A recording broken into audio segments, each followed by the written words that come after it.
Habakkuk chapter 2, verse 2-3. Write the vision and make it plain on tablets, so he may run who reads it. Who reads it? This is 2020. This is 2020. This is 2020. 2020. This is Really can't see clearly. I see all this blocking me. I see all this, but how do I get through this? How do I navigate?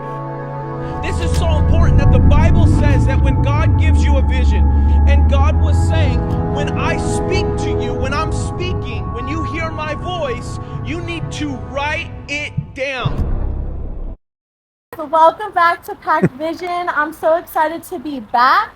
We had a little hiccup. My laptop broke, and I haven't been able to. Oh, you didn't know? No. It's fine. It's fine. Laugh about it now.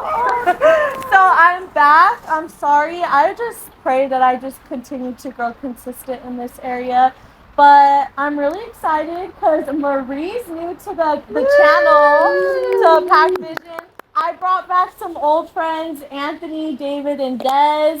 As you know, David and Des are my best friends. So I had to bring them into this conversation because it just wouldn't be right. I kind of told you guys what the topic is about. It's about relationships, dating, marriage, singleness, and what triggered the thought to even make this episode, because I really would prefer not to, because it feels very vulnerable to me to make an episode like this, because I am single. But I've had a lot of conversations with you guys, Anthony too, and Maria kind of like told you some stuff. I've told you stuff before, and I obviously feel safe to have you guys here. But when it comes to dating and following Christ, I think that it can kind of either be too overly complicated, or we're not seeking the Lord enough when it comes to dating or our spouses. So I wanted to create a safe space today on Pack Vision to talk about that, because I'm very honored to see and experience David and Dez's marriage, and Anthony and Marie being vulnerable with their marriage as well. But I just want this to be an open conversation where we're asking each other questions when it comes to curiosity. Maybe you guys are curious about how singlehood is, or maybe your perspective maybe wasn't the same when you were single. And then now that you're in marriage, I have a lot of questions. I love learning about marriage because that's the goal in here, right? Yeah. And I do believe that there's a lot of people out in the world right now that kind of feel like, wait, how do I do this? Or is this the right way? Is this the right person that I should be talking to or dating? Because I know that I've had a lot of those questions. And I will never forget, I think this was like 2 years ago. Was it 2 years ago? Do you know how long it was? I think so. When you came up to me. Yeah, I think so. It was 2 years ago. Yeah. I got to talk about singleness to people, and I'll never forget, I got off stage and David came up to me and he said, hey, I just want to share with you. And he did it in a loving way. And he's like, I don't agree with the way that you think about this thought process when it comes to dating. And I was like, wait, what? I'm so confused, because I don't think I said anything crazy. No. But how good is it to have friends that are just like speaking in love? Yeah, speaking in love, like accountability and challenging me to think a different way.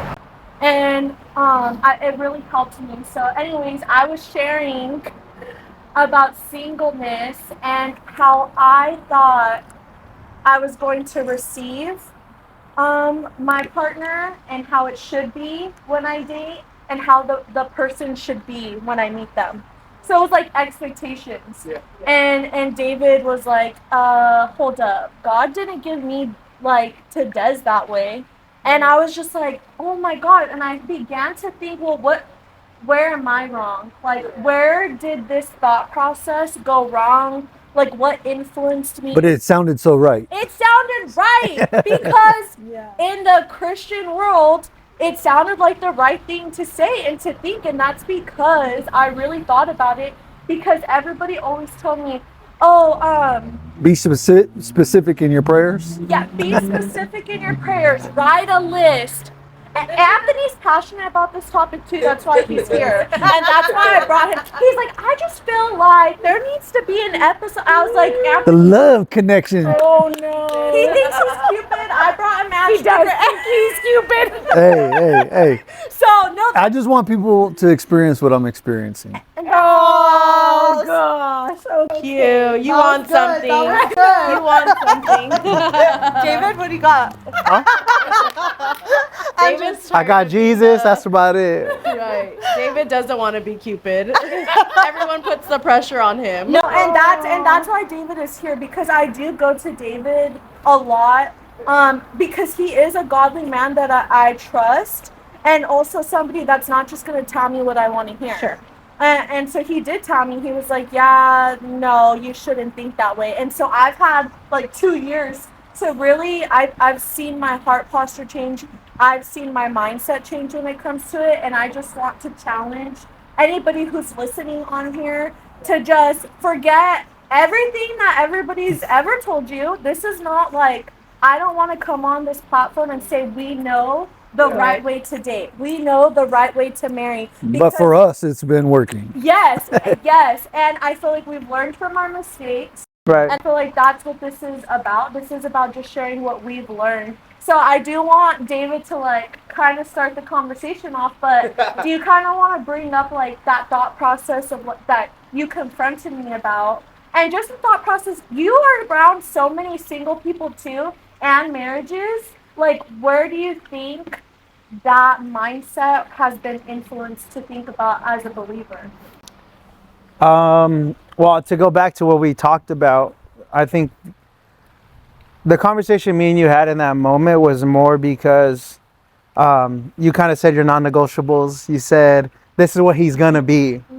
Mm-hmm. But when you say that, you're asking for a finished product. Mm-hmm. So I don't think that's fair in a dating world to have the expectation of everybody has to be a finished product, because biblically we're never a finished product. Right. So we're always growing, we're always being pruned, we're always, even in the world, they say people change every couple of years. You have different tastes, you have different things. So for me to have an expectation on just dating, not even about to take the next step, I can't have the expectation of someone being finished. So that's where I challenge Selena, because she's like, he's going to serve, he's going to do this, he's going to do that. And I love that for her, because those are high expectations, but that's what I would want for her. Right. So I told her, like, you're not wrong in having those expectations, but you can't also have these expectations of that is what you get from the start. Because at the end of the day, like, me and my wife, like, I'm not who I once was, and you can attest to that. He's not. I was pretty bad in a lot of areas, and the Lord had to prune me. Me too. But thank God for my wife's grace. Thank God for my wife's patience to see something in me, but allow God to bring that out, not her bring that out. And I think that's where dating can be very beneficial, when you have community in your dating. Nowadays the world says you need a man who's 6 foot, 100K, got a house, if he has all that, he don't really need you. He can go find that somewhere else too. At that point, you're just like a benefit, a tool on the belt, in my opinion. And let's just be clear, none of that is on my list. No, it's not on your list. But I do think that's a great point, because it is on some people's lists. Like, it is on some women and men's lists, like, oh, she needs to be like this, or he needs to make this much. It's like, wait, do we not care about the character or like the heart posture anymore? So I think that's really good. What's your guys' view when you guys, so Marie serves in youth, and I'm sure Anthony, you've experienced it too, but what is your view when you see single Christians talking about finding dating? Because Anthony's Cupid over here, so I'm sure he has some thoughts on this. Like, what is your guys' like perspective on it? I think for me, we didn't meet walking with God. Mm-hmm. Anthony knew God. Anthony had a much stronger relationship with God than I did, or if at all for me. And so we didn't meet in a space where we had this checklist of everything that was like, they have to meet all these things. Actually, I don't think either one of us would have met our checklist at the time. Like, honestly, right? Yeah. We were not in that space. I was 19, he was 22. He had just gotten back from Iraq. And so for us, though, I think to your point, like for my kids, I would love for them to have these standards that their potential, future spouse is going to meet and all those things. I also, though, have watched God use us completely broken and completely in a space where we didn't have a relationship with Him. And that brought us closer to each other and closer to Him. And we've grown up in our walk together. We grew up, we got married younger than I would love for our kids to get married now. But What age? I was 20 and Anthony was just turned 23, or you were 23? Yeah. That's not bad. But now as an adult, I'm like, oh, we were babies and we had no idea what we were doing. Or like, She was a baby. Your man has already been around the world. Like, nah. It's the Lady and the Tramp. That's basically what it was. So I only say that because though I think, yes, standards are important, and knowing that you don't want to flex on certain areas because you have grown in a maturity sense to where you know that you want to be, I also truly believe that God can use you wherever you're at. And so for us, we didn't know God the way that we do now when we met and when we first got together, and actually weren't behaving like we knew God very well either, to be completely honest. We were living together before we got married. I was pregnant with Anthony when we got married. Like, there was a lot that we didn't follow. And at the same time, I truly believe God's blessed our marriage, like our family and the things that we now have learned to walk through together. Though it was challenging, and I would love for our kids or other people to not experience that, I still think He could use it even if you don't meet all the standards. Right? And I still think that it's so necessary and fundamental to allow God to come in the middle of it. In our weak spots, or where she's stronger, I'm weaker, or vice versa, that's where we meet God at, in the middle. Because if we didn't have those spots to be filled, there would be no room for God to be in the middle of it. And I really think that's what locks us in, is because that's a shared relationship with God to where we can both witness God in action. And if we don't witness God's actions or his miracle working power, what are we to believe in that He's still around or He's here? And when you can't see Him in a physical form, but when you have an undying love or a set of forgiveness, or even the willingness to stay as one, or you have that willingness to be like, I would normally go this way, or I normally go with the fellas, but you know what? I don't really feel right without her there, or I know it's in an area where I might be tempted, and everything in my spider senses, God, the Holy Spirit is saying, don't go, son. I told you don't go. Something that could happen, or you could just walk out in your marriage without even knowing it, be under the influence, and you could be led astray really quick. Yeah. And so if we have that accountability with one another, it's kind of that home base.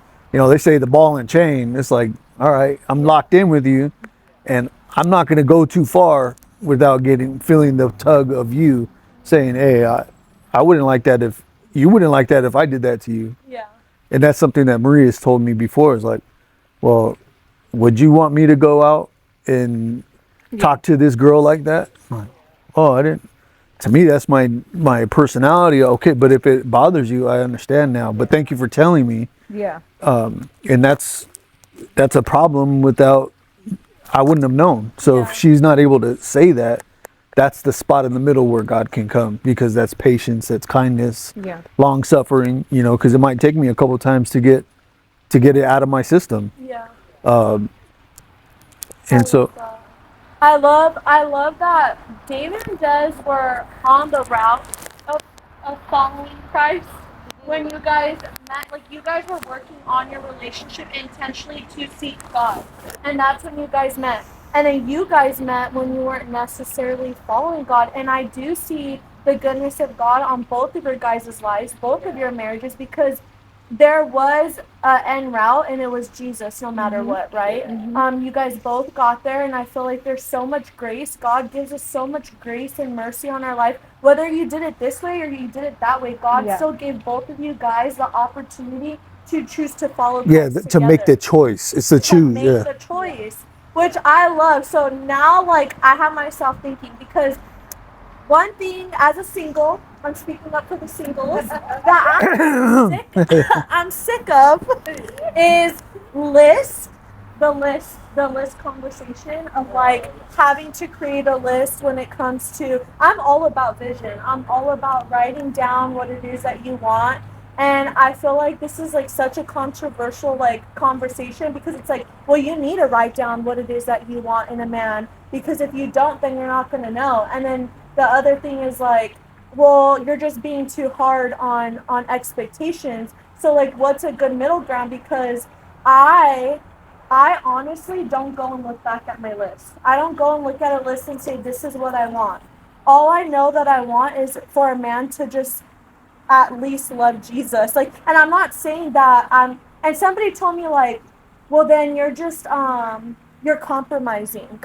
And it's like, wait, but hold on, like, where's the grace to allow somebody to go and seek a relationship with God? So Des, did you ever like go and look at a list when you were like dating David? Were you like, David needs to be like this? Yeah, I'll talk to him. No. I mean, I had a list because it was like me and Selena were new believers at the time. So it's like you hear like you make a list and write it down. So like you kind of just do it because it's like the thing to do. And I did it. But like Selena said, like I didn't go and compare. Like what was just important to me is that he loved Jesus to an extent, like maybe not like, different level, but whatever level that was that like David was at, or like I had family super important to me, my siblings, and just always showing up for my family. So like those were kind of like the two things that I really like just wanted. I don't even remember like the other things I had. But yeah, like it never was about looks or finances or any of the other things. It was just like I just kind of like was like, Lord, like you're gonna choose my husband, and I just have confidence in whoever you choose for me, because I've I've made so many mistakes and decisions and tried doing life my own way, and talking to guys, and it just never worked out. So like when I rededicated my life to Christ, I was like, this is one area that I know I have to leave up to God, because I've never been great at picking any guy for myself. So Lord, like I'm gonna leave it in your hands, type of thing. But yeah, like I would never. I would like pray those things. Like I pray that he's loving. I pray that he loves his family. I pray that he loves you, Lord. I pray that he worships you and reads his Bible. Like I would pray that, but like I always tell Selena, like, friend, you don't know how your husband's gonna come packaged. Yeah. Like I didn't expect David to come, and like, in the way that he did. It was unexpected. Like I did kind of think like, oh, when my husband comes, he's gonna be rich. I'm gonna be Not at all. I'm gonna be a stay-at-home mom. Like If you put me on that list, I'm not making it. yeah. So I was like, I mean, like in a in a dream world, do you think like I'm chilling when my husband comes? I genuinely thought that, because like I said, we are new believers. I didn't have a lot of marriages or community to like look up to, and to like see the reality that that's not always the case. So when David did come and he didn't have the money, he didn't have the house or Sorry. the whatever, and we're early 20s, so obviously not everyone's like that, but um it was important that the Lord had to work on my heart in some of those areas. Like, hey, like your husband doesn't have those things, but he does love me. He does love his family, and that's what you really cared about. Because the other stuff wasn't on your list, and I'm like, oh yeah, it wasn't.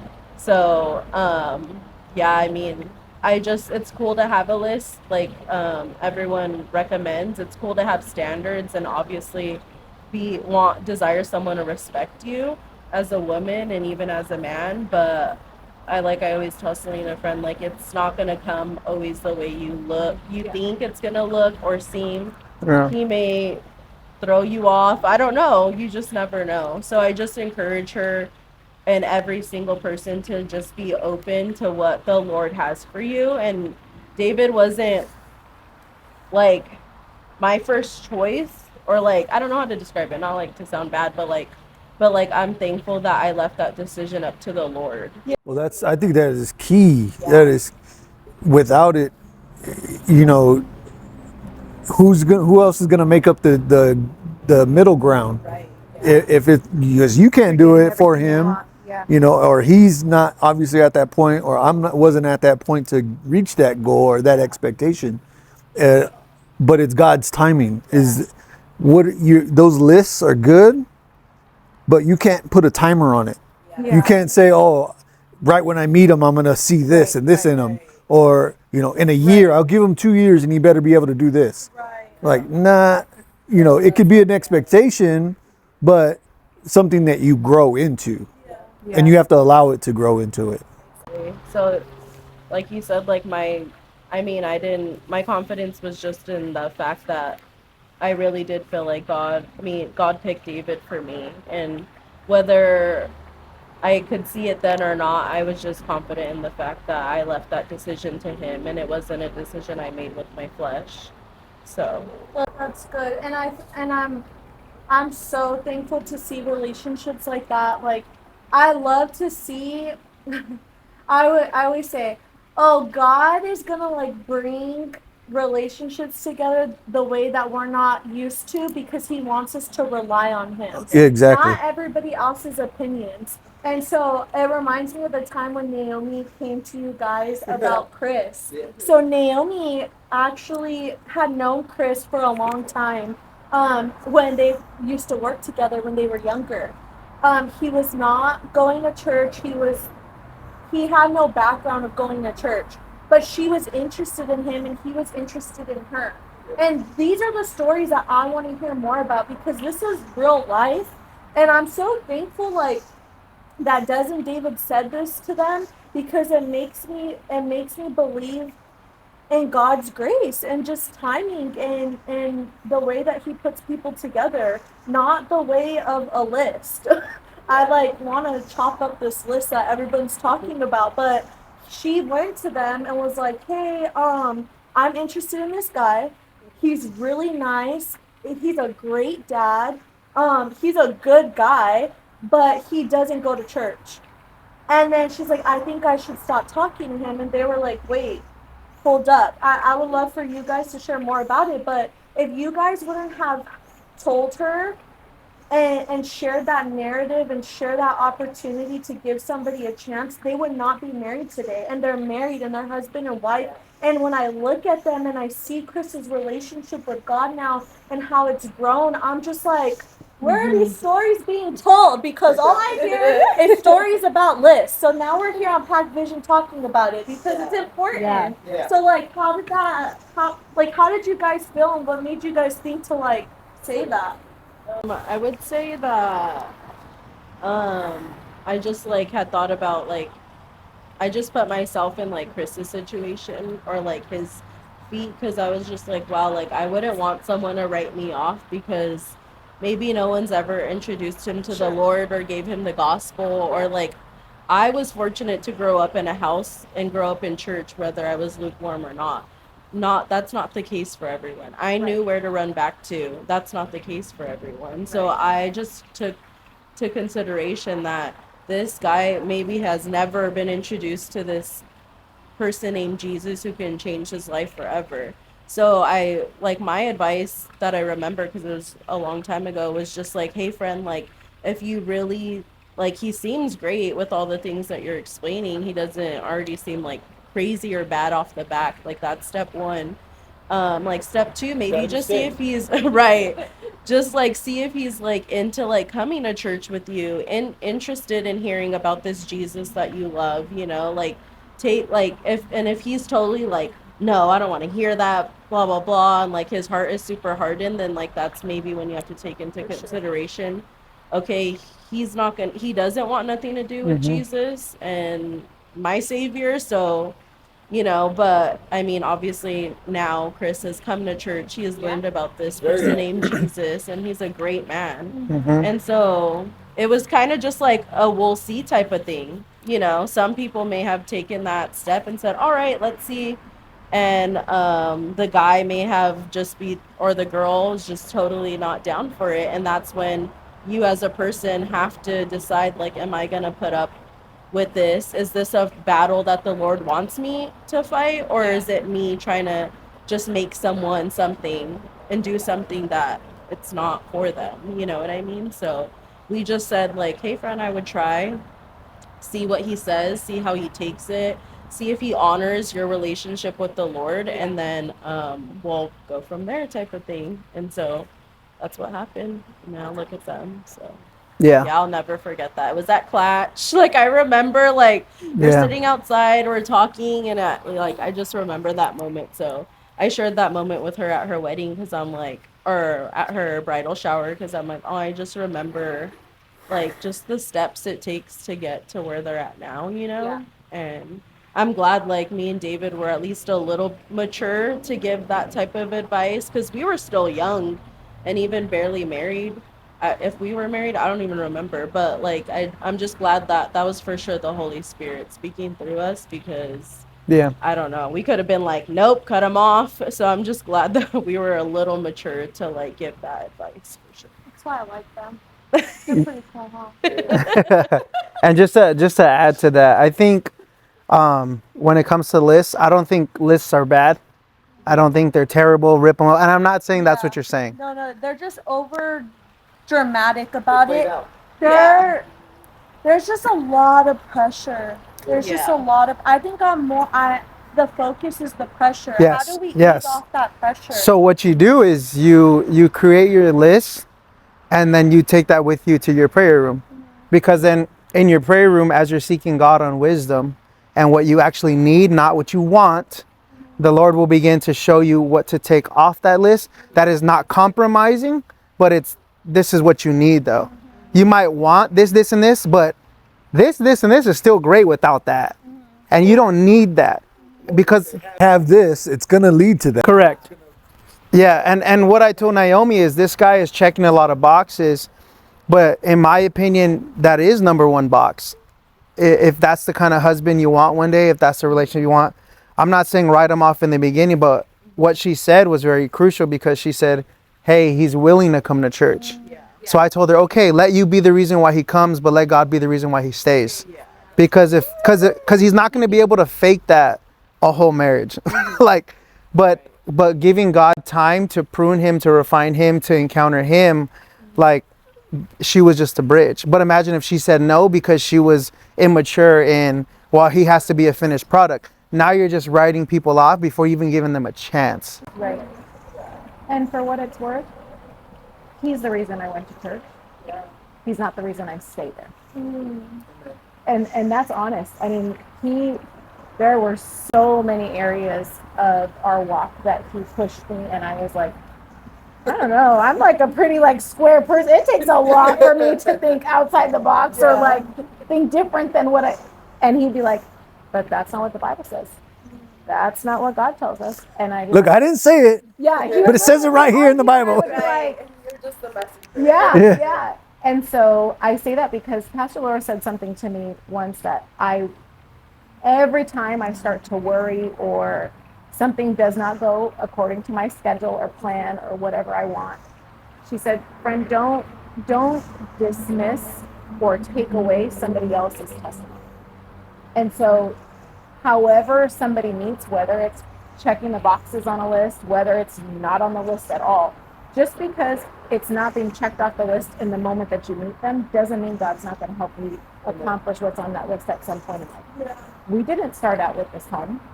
We didn't start out with money to pay our rent. Like, honestly.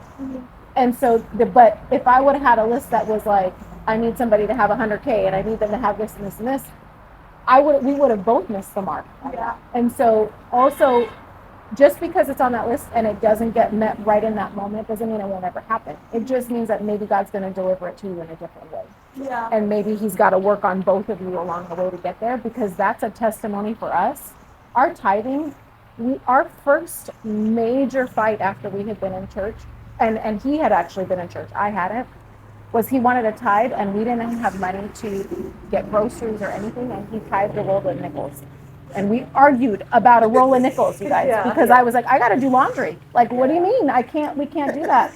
And he was like, we're going to take this. And I was embarrassed. I'm like, I don't want to take a roll of nickels to Abundant and Rancho. We can't even afford the gas to get out there. Now we're giving them nickels too. Yeah. And at the same time, there's so much that his walk has demonstrated for me. And so I feel like for single people, though, yes, you need to be equally yoked. And I'm not dismissing that it would be great to have somebody who's already got an established walk. Don't dismiss also that you, as the single person that has a stronger walk, could also be somebody else's door into their walk. Because that's really like, I wouldn't know God the way I do now without him. I truly believe that. I'm sure God would have worked on me in my own way, in my own time, but I truly believe he had him for me for that reason. Yeah, I love that. And she didn't plan me. I definitely didn't plan him. He was not on a scheduled to-do list. Yeah, I wasn't either. Des was praying for other things, and then I said, "Here I am." Yeah. Pick me. Ooh, ooh, ooh. Praying for Thirsty Girl, and I got a husband. I was like, oh. Who helps her run a thirsty girl? Yeah, so God knew the timing and the order of things. He did. Like you know, you got some muscle, but I got some muscle coming for He you. humbled me for sure. He's like, you need help. I think we all need to be humbled sometimes. I was. Yeah. So I'm here. I'm sitting in the middle right now. But I love hearing stories like that. That like actually that's the reason why we ended up here today, because he shared that testimony with me about he said, you know, me and Marie weren't always.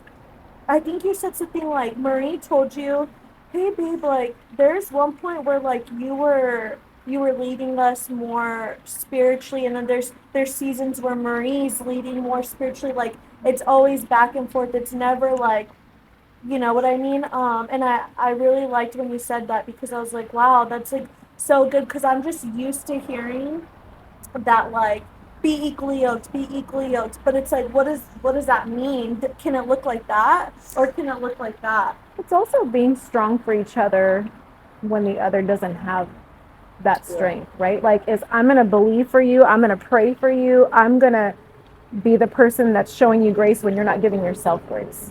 And that's hard. That's hard to do when you're not a believer, but it's hard to do when you're both not believers, right? Because you feel like you could be being drained. Like, I'm giving this person so much grace and they don't even know what that means, or they don't even know why I'm being kind or whatever. And so I do think it becomes easier when both people know God, but it also could be that if the other one doesn't, once they start to be introduced, that realization of like, oh man, the grace that they gave me when I didn't deserve it, that's what God gives us every day. Like, and that's where our reflection of who God calls us to be and how our walk really impacts other people.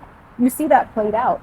He's given me grace in areas that I definitely don't deserve. And I've probably given him some in areas that, you know, that were tough. But, you know, at the same time, there have been many seasons where it's been rough. It's not been easy. And one of us had to be the one like, nope.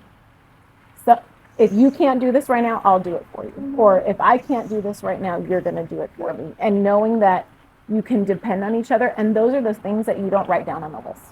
Right? I don't mean that like the list doesn't count, but those are the things you don't know till you give somebody an opportunity. Those are in the footnote to the list. Yeah. It's like the actual definition of what that is. That one thing you're putting on the list.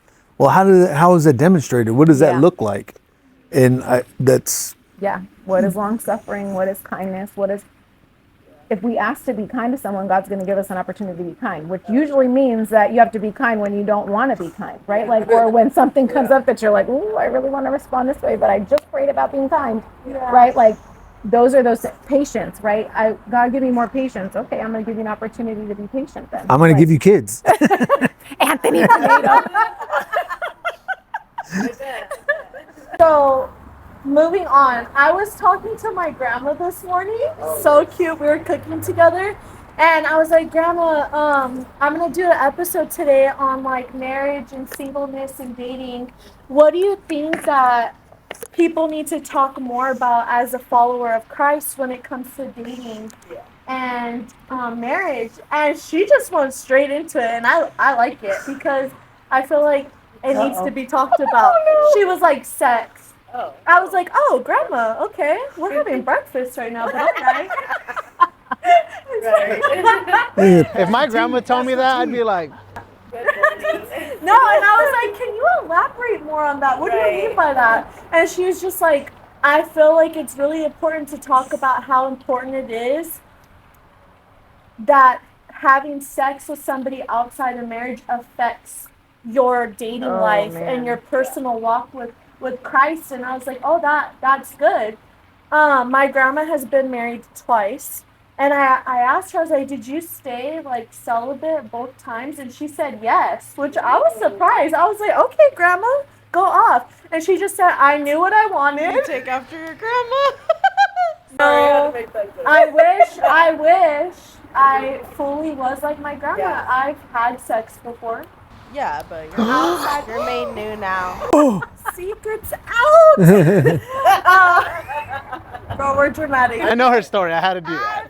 Had sex out of marriage, and I honestly, if I'm being honest with you guys, like I was disappointed when she told me because I did not fully take after my grandma and the beliefs that I was raised knowing. I've always been a believer in Christ, but I walked away from Christ. Just like Des said earlier, I knew how to come back and where to come back to, and that's Jesus. But I did experience sex out of marriage, and I have seen how it has affected just it affects you guys. Just know that it does. And so I'm curious to know if you guys I don't think you did. You said you had Anthony, right? Before you were married. And you guys tried and it didn't work, and neither did I. So surprise, guys, we're not all perfect, and this is why we're here today. So I would love to talk about how it's affected your guys' personal walks with God, but also maybe even your marriage, like how it's like tied into that, and I can share too. You want me to go? There you go. I think it gets better. Oh gosh. Well, wait a minute. Hold on. Like, wait. Let me contextualize that. I take it back. Let me protect that really quick. Let me see Let what me it really contextualize means. that.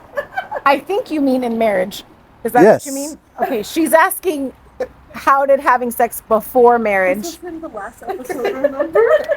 Anthony Pinedo, she means before marriage. Go ahead. Yeah, before marriage, like, did you ever have sex with anybody else before your wife? Oh. Did that affect your relationship? Oh. Did you have sex outside of marriage with each other? Did that affect like that? He just wanted to talk I'm about gonna how answer good the first so sex he life can get is. where I'm going with this, and then he can. Yeah, go ahead. No. Yeah, break it down, break it down, break it down.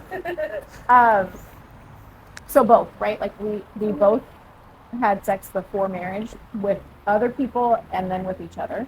I would say that for me, I think it brought, though at the time, and I wasn't walking with God, so I really didn't, though I knew it wasn't right, like in the sense of like my parents had said don't do that. I didn't have the same, I wasn't God-fearing like I am now. So now I think about it differently because I'm like, oh, he told us not to do this. Like, I shouldn't do that, you know. But I say that because it brought so much, for me, baggage into our marriage, insecurity into our marriage. Especially if from my end, but also from his end, knowing that he had been with other people too, as a young woman, like, I mean, I was 19 when we got together.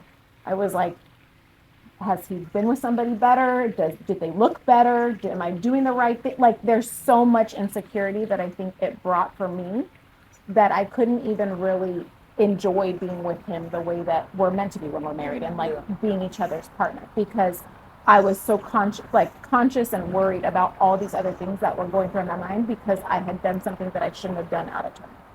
So I don't think that I mean, at the same time, it's part of our testimony and how different our marriage is now walking with God and knowing all of those things and prayerfully, hopefully helping our kids make better decisions. So I wouldn't take it back, but I do wish that those were things I would have known beforehand, because I do think it brings baggage into marriage that you don't think that it will, but all of a sudden it creeps up on you. You're like, well, how else? Like, I don't, like, maybe he liked that from somebody else differently, or maybe it crosses your mind so many different ways that I don't feel like is helpful or healthy for someone. Yeah. Go, now you go. Well, it's the same. It's vice versa. The same. You know, I could say from the same perspective. Did she have somebody that she preferred, had more muscles, darker skin, lighter skin? You know, what was funnier than I am, or same kind of I insecurity? doubt it, bro. You know,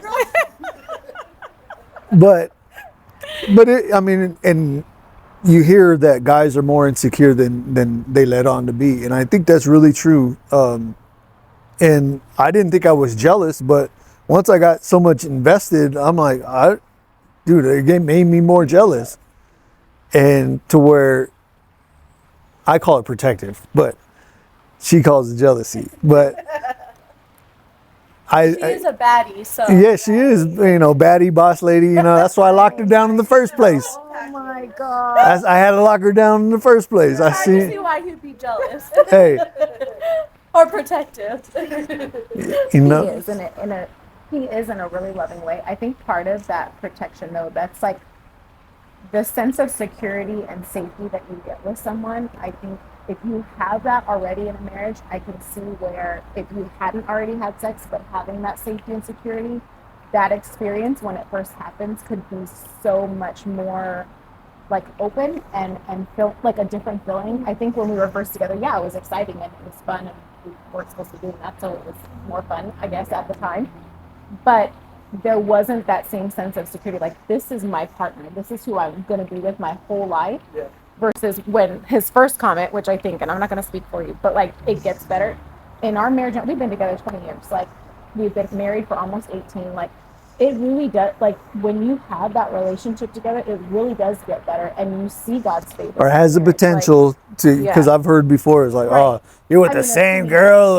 I mean, doesn't it get boring? I'm like, actually, it's not the boring part of it. It's just the vested interest, or the comfortable. You know, she's so comfortable with me now. Yeah. In the beginning, she would like turn away, or you know, she's getting dressed. Yeah, and I'm like, I'm with you. I don't want to. I'm not picturing nothing else. What do you mean turn off the lights? That's exactly what I said. You know, but I mean, that's where it comes, because I can feel that uncomfortableness that she's bringing these thoughts, and that might as well be a whole crowd in there with us, because she's bringing all those thoughts into the room with us, and I'm just focus right here.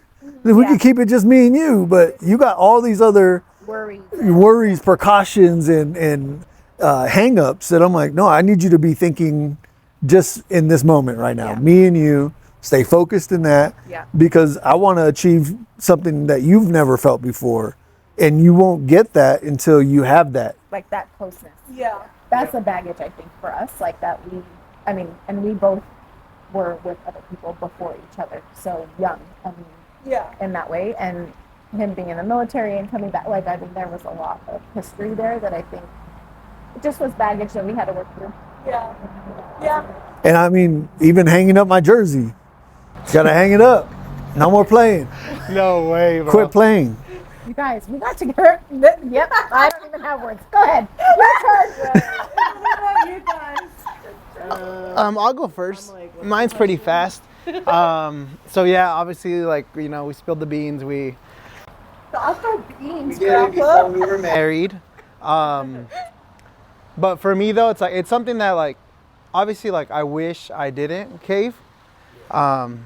Because for me, fun fact, my wife is the only woman I've ever been with.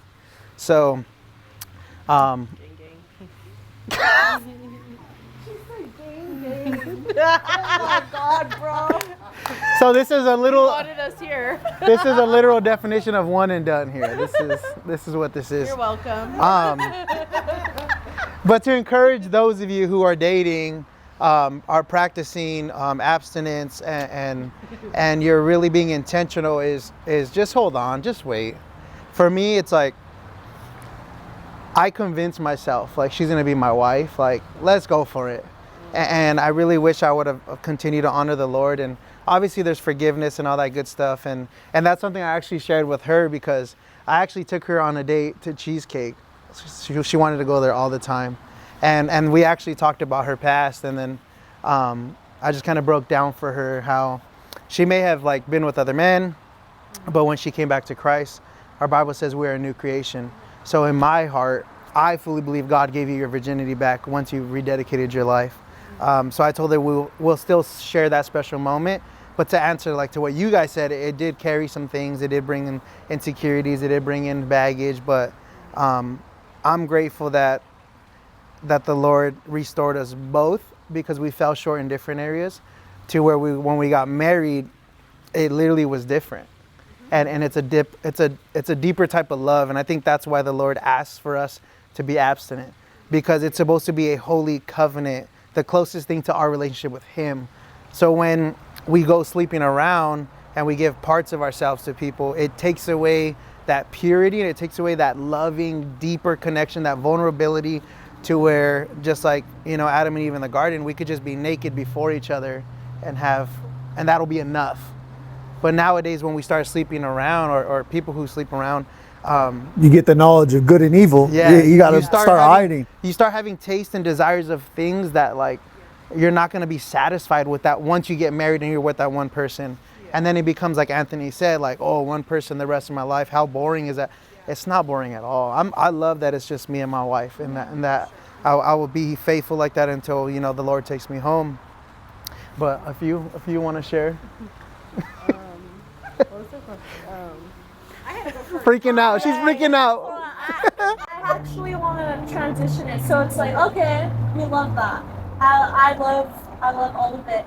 Now, what are some practical ways? Like David has shared in the past in one of his episodes. It's called "Men Are Packed with Vision," and it was about how you were struggling with porn.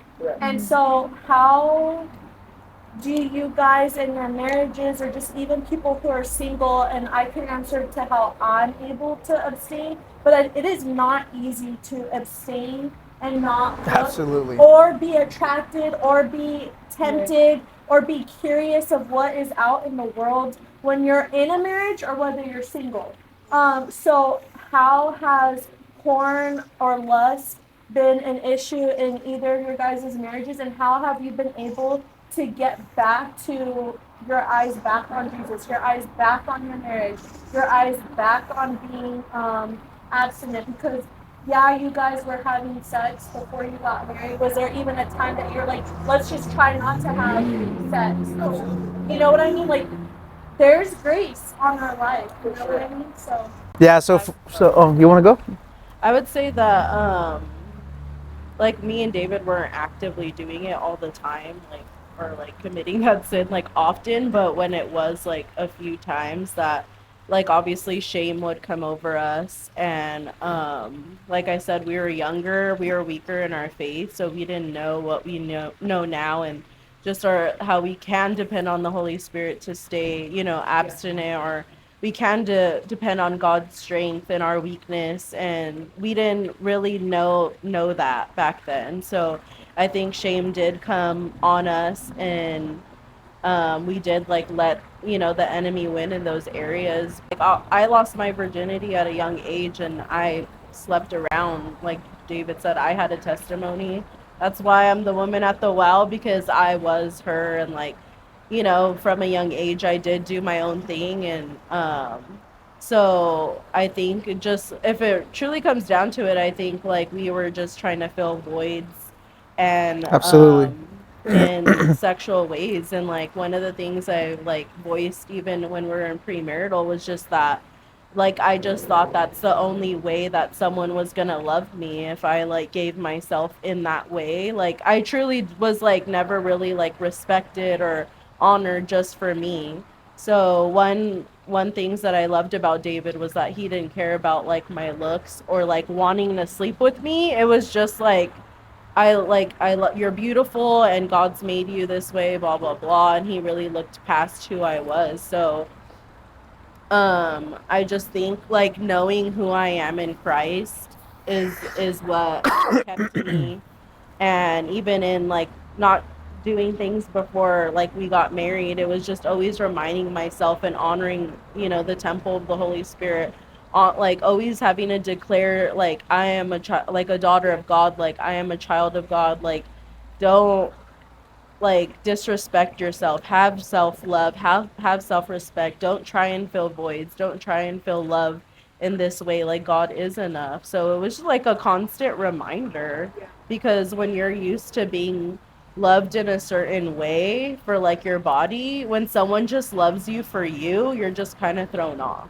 When Jesus just loves you for you, you're like, what? Like, I don't have to earn this. It's like crazy. So I think a constant thing personally, because of my testimony, I had to constantly remind myself how worthy I am, and to really uphold that, and that I don't have to do anything for a man or for the Lord to love me. That they, like, whoever my husband is just gonna love me for me, and the same with the Lord. So I'm not going to say it was like easy. There's like, we can give people practical advice, but I think it's like until Jesus truly is your everything, that you won't desire to be someone's, little fling. That's how I've been able to last 8 years. Celibate for 8 years. Celibate for 8 years. That, please go. It's not easy and it's not fun. But when Jesus is your everything, it does fill that void, because we are filling voids when we're lusting or when we're wanting to have sex. Like, I would literally, it would be a lie if I was like, yeah, I never want to have sex. Like, hello, I know how it feels, and it feels great. And that's the consequence of me having sex outside of marriage, is I remember what that feels like. I remember what it feels like to just be like, oh, I can have sex. Like, sex is good for you. Like, God created sex, but sex within a marriage. Yeah. And so I really do have to pray and ask God to take away the desire from me, because it's unrealistic for me to just be like, I don't know what that feels like, because I did do it outside of marriage. So if there is people here that are single and are trying to be celibate, like, it's not easy. I know that David's like, shared with other men, like, I have to maybe not be on Instagram or follow certain girls anymore because I'm tempted to watch porn. Or like me, Selena, I don't know why, I put my guard down one day, and it might be funny, it might be silly. David, do you know the story? Yeah, go ahead. I forget. Just be honest. Go ahead. Just tell the crowd. Marie's scared. I really don't feel like I'm like a person that's like, oh my god, that guy's like, I'm not like that. Oh no. I was on the phone with Naomi and Chris, and I was like, guys, what should I watch? Like, I'm being innocent. I'm saying, oh my god, they have Magic Mike 2 out. And so I was... She didn't even know what it was. Yes, bro. I did. She did. No. Channing Tatum's her. Oh yeah, that's right. Yeah, That's right. I did know what it was, but I've never lusted over the freaking movie. So I'm like, okay, I'm gonna watch it, me thinking it's fine, right? 5 minutes in. Oh my gosh. Like, I gotta go. 5 minutes in, I was like, this is kind of getting crazy, and nothing's even happening. Like, all he did was like take off his shirt. And it got hot in here. It got really You gotta hot. check the thermostat. Did someone put the heater on? What's going on? I was like, what is going on? And then that was my moment where God was like, girl, you're home alone right now. You're watching TV by yourself. It's a movie about strippers. Like, what did you think was gonna happen? Yeah. And that's what I want to encourage people who feel like they're strong in their celibacy, they're strong in their marriage. Oh, I'm married, I have sex, I don't need to worry about not being attracted to somebody else. I'm single, I've been celibate for 8 years, I'm not gonna lust over a movie. Like, you should never let your guard down. Like, No, you should yeah. protect your mind, protect your ears, protect your heart, because in that moment, I had to turn off the TV and was like, oh, I guess I'm in a new season. Year 8, we don't watch Magic Mike. Like, got it. That's just a way that I protect myself. And some other people might be like, that's a little dramatic. It's like, well, maybe you're not moved by that. Maybe you're moved by something else. But in that moment, I had let my guard down, and I was like, oh, that seems very fun. And I think that's the importance of understanding what triggers you, because we can have this deep love for the Lord, but our lives are not perfect, and there's days where we feel far from Him, and we just think, hey, this one time, like, I've been good for 8 years, no one's gonna be mad if I call home, come through, no one would even know, you know. And sometimes that's where the enemy tries to creep in, that little crack in the door. But I think that's the importance of having community, and more importantly, being honest about like where you're really at. Yeah. Because for me, obviously in the past, I've mentioned my addictions and my struggles, and I was only able to do that because it was done in secrecy. But the minute I sat before my mentor, the minute I sat before people who were really supporting me in that area, it got easier. And you would think it's backwards, you know, like they're threatening me. I feel the pressure. I got to go back. No. It's when they would get in my face and really believe in me to overcome that. I've been free from that for over 1.5 years now, and I'm proud of that, because the Lord did deliver me from it, and now I get this platform where I have men who confide in me that struggle, but I'm super grateful that they trust me with that secret, because I know for the longest I trusted nobody with that secret, but that's what kept me stuck. So the fact that you were even able to tell your friends, like, bro, it low-key got me heated, like, that's huge, because sometimes you could have been embarrassed and like, oh, I'm gonna just hold that in, not tell no one because I don't want them to think I'm struggling. No, hey David, can you pray for me? Like, this kind of moved me, and I'm thrown off because that hasn't been a problem. But it just might be a season where, hey, we got to dig deep and we got to seek the Lord and we got to pray, and He'll help you through it. Because that's the only way we're getting through those seasons. Like, so crazy, like magic. I agree. I was like, oh shoot. I was like, somebody. That's literally how she calls us and tells us these things. And I don't know why. You're so cute. I don't know why I wasn't like ashamed of it, because I was just like, yeah, no, I'm not about to go down this rabbit hole. Like, I just would rather confess. I know what God's word says. It's, David, help me out. What does it say when you confess to your brothers and sisters? Like, it says, confess your sins to one another so that you may be healed. yeah, and so in that moment, I was feeling lustful, and so I was like, oh, I'm just gonna admit it, so that way people know, like, if somebody wants to go watch a movie and there's a lot of sex scenes, like, they won't be thinking I'm crazy if I'm like, hey guys, like, I really can't watch that right now. And there's times that I do have to say that, or like if I'm listening to music, I'm feeling a little ratchet and I want to do something, and it's And guess who's telling her right away? Girl, you better calm down. See, Certain songs come on, and I'm like, Anthony, hold on, we're somewhere like. it wasn't me. Anthony's kidding. Gotta get like that. but yeah, it's real life. Like, there is some music that makes me want to do stuff, and I don't even know why, and it's just because, like, It says attachments to yes, it. There's rituals to it. yes, there is. I mean, you want to act that out, you know, or we're imaginative creatures. We could put ourselves in a situation. Or And the world shows it that, like, Yeah. right, on just anything you see on TV, the songs that are associated with certain things, and you are already associated with those things to it. But something that you said that for me, one of the things, so porn was an issue for us. And when I say for us, it was something that caused us a lot of arguments over the years.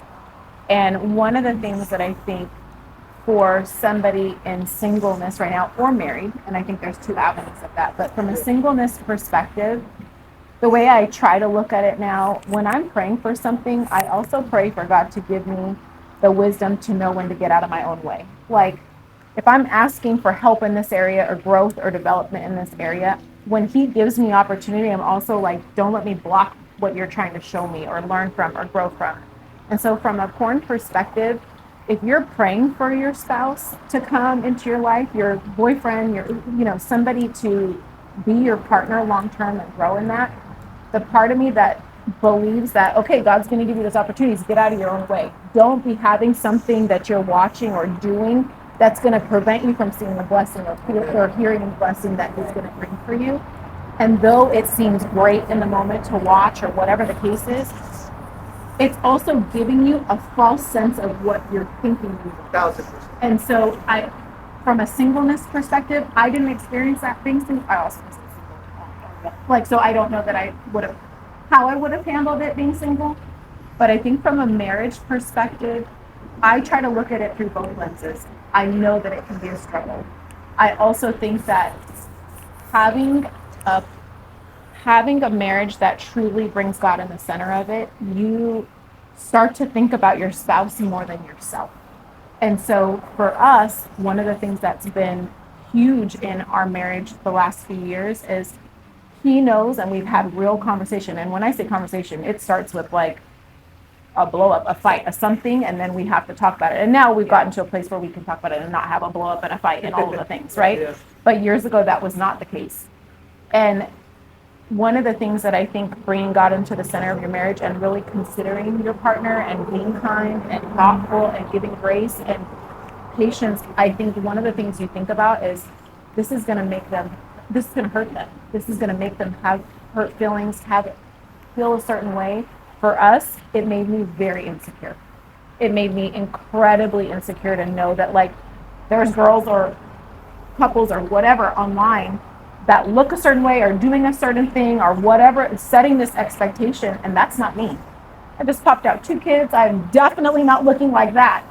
And now I'm uncomfortable. Now I'm feeling like not enough for him, even though he never told me that. It's not like he said that to me, but it's those unspoken things that come from those things that you don't realize that really can set your marriage up. Yes. For like that little, what you're talking about, like the devil to just get in between you just a little bit. If I would know that he would have been watching something like that and then we're trying to get busy later, is that an old way of saying we're old? I don't know. Yeah, busy is the old thing. But whatever anyway, works for you guys. You know what I mean. But we're trying to get busy later, and that's still on my mind. Like, is that what he's thinking about? Is that what he's comparing me to? Is that so? From a marriage perspective and bringing God in the center to protect your marriage, I feel like that's something that you have to agree is not going to benefit either of you. Whether it feels great in the moment, it seems like it's fine because both people are saying it's fine and whatever. I don't believe that it benefits you. And even Pastor Diego years ago did a message on, he doesn't even watch movies with nudity because he talked about, forgot how he said it. It was basically like from a men's perspective, those images stay in your mind, whether you want them to stay in your mind or not. And I'm butchering it. He did a great job talking about it in this message. I called it a Rolodex. Yes, yeah. But anyway, I just remember him teaching on that, and it was really impactful because there's a million movies that have nude scenes, or, you know, in movies, people are going to a strip club and like that's part of the movie. And that's something now we don't like, he'll literally fast forward. Not because I'm sure it wouldn't necessarily be his preference, but he knows for me, it makes me so uncomfortable that he doesn't want to put me in that spot. Yeah. So I think that's the. And if I do want to get busy, I better get that away. Got to get it out. That's good because that's goes along the lines of knowing what triggers you. For sure. But for me, that's something where, like Selena had mentioned, like I can't have Instagram all year round. I have to fast it. I don't carry TikTok. I don't carry Snapchat.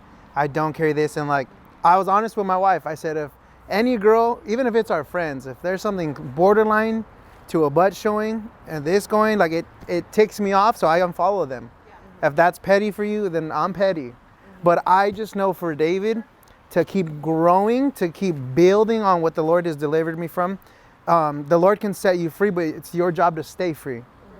So that's my way of doing it. So like what Pastor Diego said about your eyes and men having memory, that's true. But I thank God also for his word. So then you get to renew your mind daily and you get to die to it daily, to where one of my specific prayers is, Lord, help me forget all that. and he's done a tremendous work in me. And my wife is, had to endure this season with me, so I'm super grateful for her. But like you said, it is hard. It does bring a lot into your marriage, and it's a fight. But I'm grateful for my testimony because it's a past, and now we get to help other men and women, grow from that as well. I love that. I'm gonna end with a fun question really quick. I was watching a video on TikTok, and it was a pastor literally giving advice to people on how to ask people out on dates. And it was funny to me because I was like, wait, is this for reals? But then I was reading the comment section, and everyone was like, thank you so much for like saying this, because I don't know. Well, I don't know because I haven't experienced it too much either. But it's like, how do you ask somebody on a date? Because sometimes what I hear is like, dating as a Christian or dating as a believer can be really intimidating because we have all these expectations. We know what God's word says. We have so much that's going on in our minds that we're just thinking about A, B, C, D, E, F, G. So, how would you guys give advice to ask somebody out on a date that's single during this time? Because David shot his shot with Des, and I felt like it was interesting. It wasn't necessarily like the way that I would think that it would work, and I'm curious to know. But maybe how would you tell one of your homies like to go on a date? My homies? Yeah, because a lot. Oh man, I don't even know. It's been out of the game for a couple years. Oh, but they come to David all the time. They come to you. Like if somebody was like, hey David, like I really like this girl. How do you think I should approach her, ask her out? Dang, I don't know. I've never given them like exact words, like do it like this.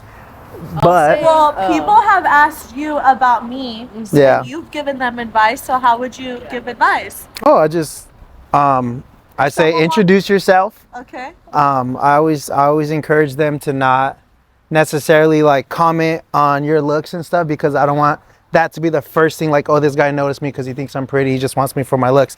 So I just say like get to know them first and foremost. Say hi, introduce yourself, and then I'm not a big fan of asking on a date straightforward. I've always been like group date. Hey, me and some friends are gonna go. Would you like to join us? Like, I'd like to get to know you some more, and just be formal about it and not be like too pushy. That's what I always recommend. Because I don't even remember how I approached her. You remember, obviously. It was an In-N-Out drive-through. Yeah, dude. I asked her to go to church. You went on dates with Des though. Oh no, but at first it was like how David said, like David would be like, oh, want to go to the movies, and I would invite Selena to come because I'm like, I don't know his intentions, like friend come with us. So it would be like what David said, a community thing. So Selena was like in our dating process. Yeah. So Selena was there for a lot. Yeah. For a lot. Good, bad, and Good, ugly. bad, So ugly. Yeah. I think that's the way to go. So it's like, if you want to go on a date, I think with someone, I would say is like invite their best friend. Like I know Eileen, Colin, and Sabrina did that pretty often in there, and like it was like a trio thing. Like Yeah. let's all go eat. Yeah, it doesn't have to be like a huge group, but like, hey, like my best friend's opinion means a lot to me. Like Selena will be like, hey friend, like I really want your discernment on this. Like come Yeah. with me. You know what I mean? And I that's- think that's important. I mean, that's like a advice I would give. And that's the safety of like the way you're approaching it, because although she just said like, oh, I don't know his intentions, she also knew like, well, this guy ain't trying to hook up with me, because if he was, the date would be set up a little differently. But I'm over here encouraging, like, yeah, tell her to come hang out with us, because in that boundary there's safety. To where if we're both pursuing Christ and we're both believers trying to date, create boundaries from the beginning. So you have a safety net of people around you to kind of protect you. Because sometimes if you really are attracted to somebody, the blinders might come off and you're just, all right, what's up, So there's a lot of guys that I've recently got into relationships that my sole advice was solely like, be respectful, honor them, treat them with respect, treat them how you would want someone to treat your daughter. And more importantly, date in community. Don't just... Hey, Cupid. I know. I'm waiting for him because Cupid, how would you give one of your boys advice to Don't be nervous. I go mean, up to her? hey, you know, I have seen you around. I'm interested to find out who you are, what you like. You know, I like doing this. Would that be something you're interested in? I love that. And because when one of the greatest part was when I met Marie was in culinary school. Both of us didn't go there to go look for a potential mate, but we ended up finding out that this person likes to cook. This person loves to provide for people, loves to serve other people, take their time out and they have an imagination to how something's supposed to taste. So for me, it was we had a mutual interest. So find that interest, find those things that, hey, well, even if you don't like it, have you tried it? Because I could tell my kids, do you want to try this? And they're like, ooh, no. But as soon as they try it, they're like, ooh, yeah. You know, and so, you know, don't limit yourself on what you do and what you don't like is absolute. So be open to things and then be honest. Hey, you know, I tried this date before. It didn't really work out. Have you ever had a date that didn't work out? Well, I don't want to be awkward, but I still need to find out, you know, this myself in dating.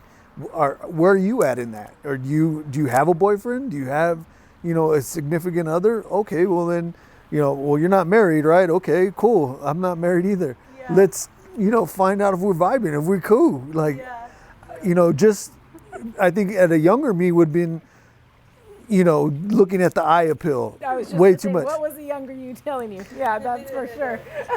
Okay, Marie, Age matters. Yeah. No, it does. The maturity, meaning in a good way. Like, I'm joking. Well, not the because I know physical how we age, met I and wouldn't what say. Yeah. I wouldn't say the physical age. I would say the mental, emotional age. Yeah, that's Emotional, you know, aptitude is really necessary. Yeah. If you cannot be a self-go, you know, or if you can't be a self-starter, you can't be emotionally intelligent to know when you're being set off or when you're going to be angry, that means you're pretty unpredictable. And, you know, I could tell that by the way I'm speaking to somebody.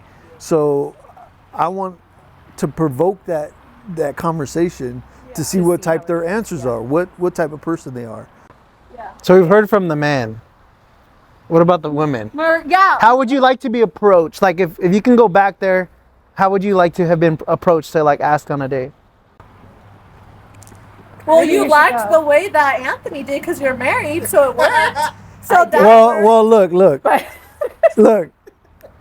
We had 6 days a week of school, Saturday mornings for 3, 4 in a row, Saturday mornings. I made a breakfast date with her before we go to class. I used to cook her breakfast at 4 in the morning and drive her to her house. I'm hungry. That's a very nice story. Hold on. That's a very nice story. Right. So we would go to class. We would both work during the day. We would go to class from like 5 to 11, 11:30, and I'd have to go back to work to do some book work at the end of the night. Then we had to be at school at 7:30 in the morning on Saturdays. So, and we would usually hang out on Friday nights. Later than we should have been hanging out by ourselves. In any case, he made a date 4 Saturdays, you guys. On the 4th. Okay, 3 Saturdays and then the 4th. But Dang, he was a planner. no, let the story go on. It's worse. Oh. Well, I would shut down the bar sometimes. And and then I'd wake up like, oh shit, I missed my appointment. Like I missed taking her. Yeah, I would never leave the house because I was like, he'll call me if he's actually going to go meet me at Starbucks. Until he calls me, I'm not leaving this house. Right. But every Saturday, oh my gosh, I overslept. Or yes. Anthony, come on, So Sergeant. the fourth Saturday. The 4th one, Oh man. I was still late. Barely this time, but still late. Okay. She ended up having to go to class without meeting up. We normally meet up. I'm like, dude, I'm gonna bring her some Starbucks. So I bought one of everything. Literally, you guys. Like- Trays of food. It's cute, but I got in trouble in class. Bro, In trouble for love. yes. Literally, he was like, "This is Anthony." No, I mean it was a Catholic church that it was in. that the church was, I mean, the culinary school was renting out, right? So it's these 10-foot doors, wooden doors. I'm like, because I have my hands are full. I'm like, yeah, I'm hitting with my shoulder, and I'm looking around like, hey, anybody know where Marie's at? No way. Ooh. I wish I was like this big. I was like, oh my gosh. And I was like, oh, there she is. I'm like, doo, doo, doo, doo. And the teacher yells at him, this is not love connection. Get out of my classroom. Well, he's Cupid. Right. Hey, you know what you were doing. Hey, I didn't care about that dang shit. I was like, look, hey, girl, I don't know what you like. I'm so sorry again for missing out on our date. Take one or give it to your friends, but I am so sorry. And give me a call later. Player. David, you would make freaking Des breakfast at like 5 a.m. So I worked at. Energy. Who went and got you coffee this morning? I'm kidding. Thank you. Made it how she liked it. But what it was is I used to work at In-N-Out. So that's where she came through my drive-through, and then I asked her to go to church. Yeah. I said, can I go to your church? I wasn't like, I want to go with you. Oh, he's one So of she those. thought I was one of those. Turns out I really needed the Lord. So it was in a tough season of my life. I needed the Lord. So I would close at 2 a.m. So I'd get done cleaning. So then I'd go home, and then I would tell my homies like, let's stay up on Xbox. But at 4 o'clock I'm getting off because I need to start cooking. And they'd be like, cooking? 4 a.m.? I'm like, yeah, this girl that like I'm interested in. She has work at 5. She leaves her house by 4:20. So I need to cook her a ham, egg, and cheese bagel or croissant, make her a cup of coffee, and drive it to her house because she lived about 5 minutes from me. So I would wake up, I would leave. My mom is like, That's nice, who's bro. cooking I at like 4 it. a.m.? I said, I don't like worry it. about it. I got this. Good thing we're married because it paid off. Imagine So I doing that would, for someone I and would it cook worked her, out. and then on days where I worked the morning, I was also a cleanup shift. I get a free meal every day you work. It's In-N-Out. I would use my free meal to get her food, and I would drive to West Covina to spend her 1 hour lunch break with her and bring her In-N-Out. Hey. Nay, natural born, dog. Not by blood. I mean, we haven't dated in 20 years, but at the same time, like everything that we're talking about, once you get to know someone a little, even if it's like hearing something that they like, if you see somebody that you want to get to know and you know somebody that knows them, like hearing something that they like, maybe you're in, right? So you were making breakfast. Once we started kind of talking, I knew he liked the tortilla soup from Islands. So I'd bring him tortilla soup for lunch at Caltech when he was working there and just drop it off and be on my way. Like, I think it's the little things of like when you find something that somebody likes, even doing it just to like not expect anything in return. Hey, I was thinking about you and this. I can imagine that from a girl's perspective, that'd be nice. I know he does that for me now. He'll do things for me. I'll be at work and hey, I got you this for when you get home, or I did this, or I bought you a dress I want you to wear. Oh, I need to be on that type of vibe. okay, but now that you're first getting to know a girl, That's how many years into marriage we're getting dresses. Okay, we're on year 3, so. Yeah. I'm trying to get coffee and a breakfast sandwich. Yeah, I was gonna say, Selena, how would you want to be approached since you want us in the hot seat? Well, yeah. No, I think I think exactly what Marie just said. Like somebody paying attention to little things that I like. I'm not expecting anybody to freaking take me out to dinner right away. It's just like, oh, like, hey, I thought of you. I brought you coffee, or like, hey, I was at the store and I don't know, this book reminded me of you. I don't freaking know. Like something just simple like that, it just shows that somebody cares and is thinking about you and is being intentional. Waking up at freaking 4 a.m. like that doesn't. Putting aside all what you're doing already. not a morning. And David was working like intentional. hard, like he was working hard. He was on the cleanup crew at In-N-Out. Like I remember me and Des would see him, and he was working hard, you know. And so was Des. Like they'd be physically tired. So for somebody to make time in their schedule, to just be like, hey, I thought about you, and I'm only gonna get to see you for an hour. Like that, to me, that's priceless. I love that. The day that happens, Kristen. I'll let you guys know. I was gonna say, Selena, if you want to holler at her, she would love for you to come and assist her. I think that'd be a good one for. DM me. I know what treats she likes. I know what her coffee order is. So DM me. I'll put you on. Anyways, yeah. on that note, we're gonna end the episode. I really do pray that like that helps somebody though. and Yeah, gives definitely. them confidence and encouragement to be like, oh, it's not doing too much, but it goes a long way. Yeah, it's not overly dramatic. It's like that's like being a friend, just saying, hey, I thought of you. I'm thinking of you, and I got you this. Like. I do that with my friends, girls, and that really makes you feel so loved and cared for and seen and heard. So, I pray that your guys' advice gets some people some confidence, but also some clarity on being a Christ follower and wanting to date and be in marriage and just the things that come with all of that.